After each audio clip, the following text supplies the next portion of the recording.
ആ നീ ഇവിടെ ഇരിക്കുക. ഞാൻ നിന്നെ ചായക്കടയിലൂടെ നോക്കി. ഞാനിവിടെ വെറുതെ വന്നിട്ട് കച്ചവടം കഴിഞ്ഞല്ലോ, അപ്പോൾ വെറുതെ വന്നിരുന്നു മാത്രം. എന്ത് വിശേഷം? ഇവിടെ ആത്തിക്കുക.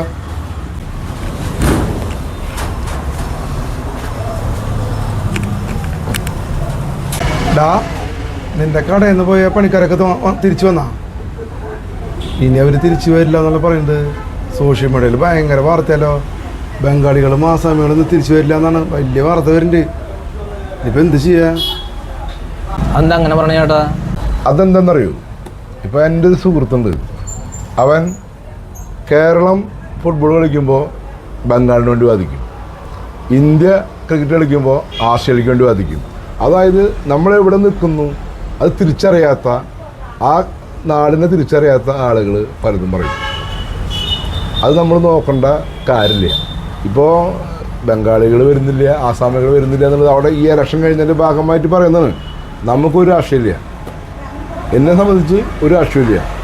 ഇന്ന് ബംഗാളികളും ആസാമികളും ഞാൻ 20 കൊല്ലമായിട്ട് അവരെ കൊണ്ടു നടന്ന് കച്ചവടം ചെയ്യുന്ന ആളാണ്. എൻ്റെ പണിക്കാർ മുഴുവൻ 17 കൊല്ലമായിട്ട് ഹിന്ദിക്കാർ മാത്രമാണ്.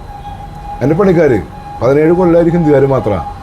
അവർ പലപ്പോഴും നാട്ടിൽ പോയി കഴിഞ്ഞാൽ തിരിച്ചു വരാൻ 2-3 മാസം എടുക്കും. നമ്മുടെ തമിഴ്നാട്ടുകാരൊക്കെ ആണെങ്കിൽ നാട്ടിൽ ഒരു കൊല്ലത്തിൽ 5 വട്ടം 6 വട്ടം നാട്ടിൽ പോയിട്ട് വരും. ഹിന്ദിക്കാർ 2 കൊല്ലം കൂടുമ്പോൾ പോവുക. അവർ പോയി കഴിഞ്ഞാൽ ചുരുങ്ങിയത് 2-3 മാസം പിടിക്കും. ഇപ്പോൾ ഇലക്ഷനായ കാരണം കൊണ്ട് എല്ലാവരും ആസാമികളും ബംഗാളികളും ഒക്കെ ഒരുമിച്ച് പോയി. ഇപ്പം എൻ്റെ കളയത്ത് 4 സ്റ്റാഫ്, ആകെ 5 പേരുള്ളൂ ജോലിക്കാർ, 4 പേരും പോയി. ഇപ്പോൾ ശരിക്കും പറഞ്ഞു കഴിഞ്ഞാൽ എനിക്കിവിടെ കച്ചവടം ചെയ്യാൻ പറ്റുന്ന അവസ്ഥയാണ്. ഈ അവസ്ഥ നേരിടുന്ന ഒരുപാട് സ്ഥാപനങ്ങൾ, വ്യവസായ സ്ഥാപനങ്ങൾ, കോറികൾ എന്ന് വേണ്ട സകലമാന സമസ്ത മേഖലകളും, കേരളത്തിൻ്റെ സമസ്ത മേഖലകളിലും അത്തരം ഒരു പ്രശ്നം നിലനിൽക്കുന്നുണ്ട്. ഈ ഹിന്ദിക്കാർ, ബംഗാളികൾ, ആസാമികൾ പോയതിൻ്റെ. അപ്പോൾ ഇനി അവർ തിരിച്ചു വരാൻ കുറച്ച് സമയം എടുക്കും, കാരണം അവർ നാട്ടിലേക്ക് പോയതല്ലേ. അത് കണ്ടപ്പോഴേക്കും കേരളത്തെ മറന്ന്, കേരളത്തിൽ ജീവിച്ചുകൊണ്ട്, കേരളത്തിൻ്റെ സൗഭാഗ്യങ്ങളെ അനുഭവിച്ചുകൊണ്ട്, കേരളത്തെ മറന്നുകൊണ്ട് കുറേ ആളുകൾ വീഡിയോ ചെയ്യുന്നുണ്ടാവും. ബംഗാളികൾ തിരിച്ചു വരില്ല, ആസാമികൾ തിരിച്ചു വരില്ല എന്ന് പറഞ്ഞിട്ട്. ഇന്ന് ഞാൻ എൻ്റെ പണിക്കാരനൊരാൾ ടിക്കറ്റ് ബുക്ക് ചെയ്ത് കിട്ടാണ്ട് ട്രെയിനിൽ കയറി വരുന്നുണ്ട്. അവർ 4 വണ്ടി 3 വണ്ടി കയറി മാറി മാറി വരാൻ ചേട്ടാ, അത്രയും തിരക്കാ കേരളത്തിലേക്ക് വരാൻ എന്ന് പറഞ്ഞിട്ട് നിൽക്കുന്നവരാ. കേരളത്തിലേക്കുള്ള ട്രെയിനുകൾ മുഴുവൻ അത്രയും തിരക്കാ. ഇന്നിപ്പോൾ ഈ വീഡിയോ ചെയ്ത ആളുകൾക്ക് വേണമെങ്കിൽ ജസ്റ്റ് നമ്മുടെ ബംഗാളിൽ നിന്ന് അല്ലെങ്കിൽ നമ്മുടെ ആസാമിൽ നിന്ന് ഒരു ടിക്കറ്റ് റിട്ടേൺ ഇങ്ങോട്ട് ബുക്ക് ചെയ്തിട്ട്, ഇന്ന് ബുക്ക് ചെയ്തിട്ട് ഫ്രീ ആയിട്ട് കിട്ടണമെങ്കിൽ അവരെന്നോട് പറയട്ടെ.